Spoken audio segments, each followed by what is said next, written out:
যখন সঞ্জয় রায় নাম বলে দিচ্ছে যে আমাকে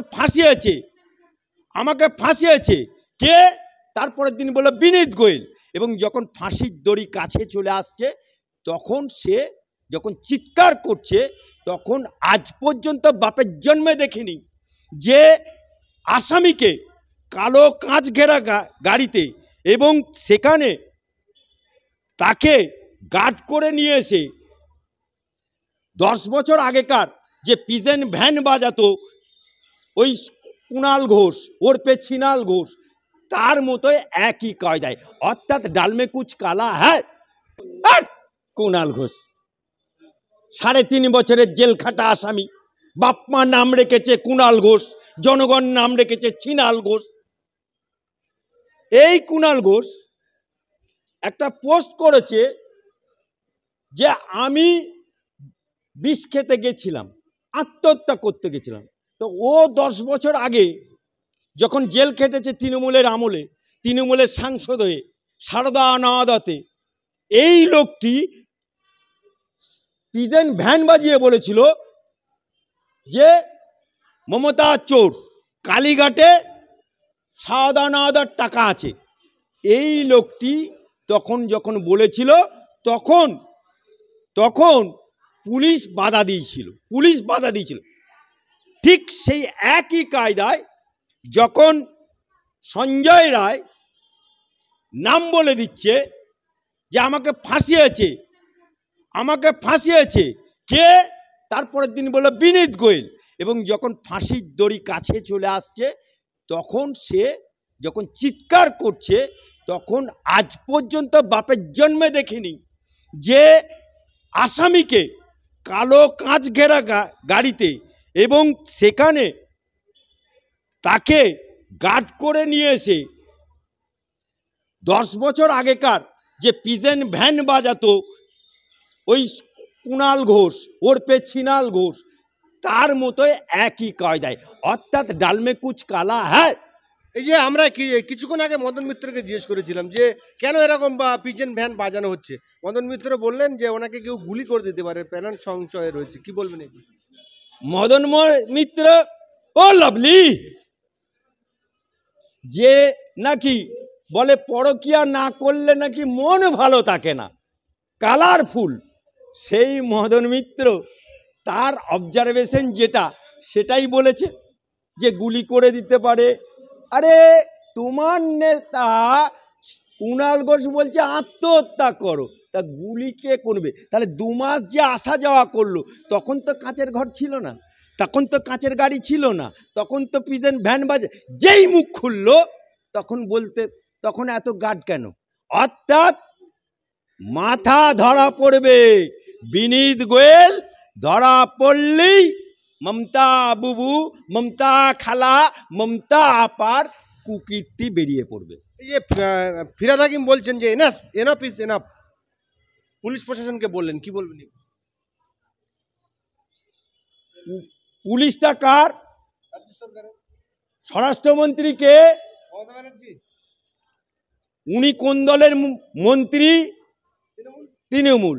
তা তৃণমূলকে বলছে এনাফ ইজ এনাফ, আপ তো খেলা হবে বলেছিল না, আবি খেলা শুরু হুয়া। মদন মিত্র একটা ছায়াছবি করেছেন, আপনি দেখেছেন? তো সেই মদন মিত্র আজকে আমরা জিজ্ঞাসা করলাম যে একটা সিনেমা আমরা দেখেছি, আরো কি সিনেমা হতে পারে? উনি বললেন 3খানা সিনেমা আসছে। কি বলবেন? কি আর করবে, বুড়ো বয়সে একটু নাচনে কোটনে হেলেন, আর ঢিসুমের ধর্মেন্দ্র তার সেই রকমের নিয়ে একটা পাঠ করতে যাচ্ছেন, ভগবান ওনার মঙ্গল করুক।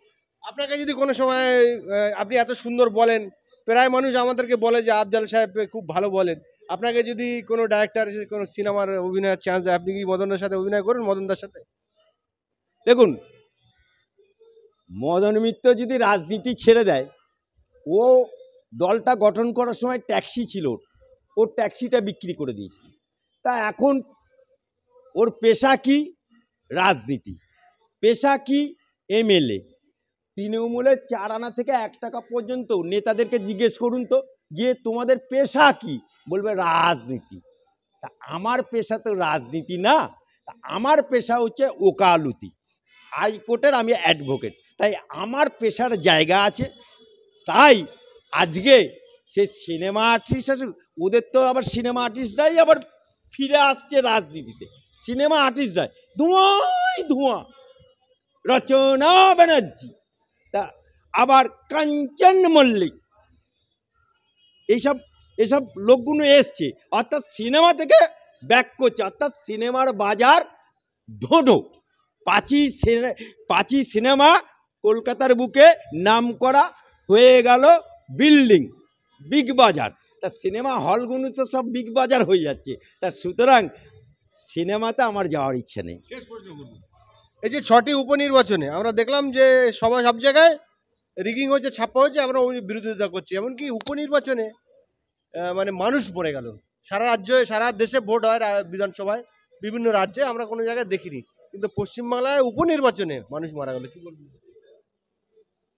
বাংলায় নির্বাচন হবে, বোম পড়বে না, বাংলায় নির্বাচন হবে, গুলি হবে না, বাংলায় নির্বাচন হবে, মানুষ মরবে না, এটা হয় নাকি?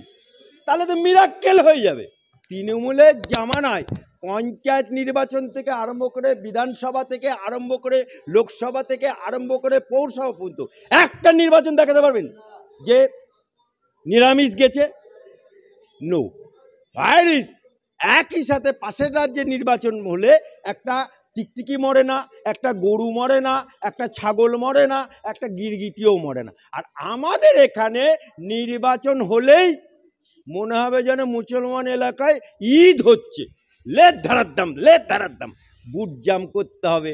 কারণ ওদের নেতারা বলে না, তৃণমূলের নেতারা উন্নয়ন রাস্তায় দাঁড়িয়ে আছে, তা উন্নয়ন এমন রাস্তায় দাঁড়িয়ে আছে যে উপনির্বাচনের সরকার পরিবর্তন হবে না, উপনির্বাচনের সরকার পড়ে যাবে না, উপনির্বাচনে রাষ্ট্রপতি শাসন জারি হবে না, সেখানেও ভোট লুট করতে হচ্ছে।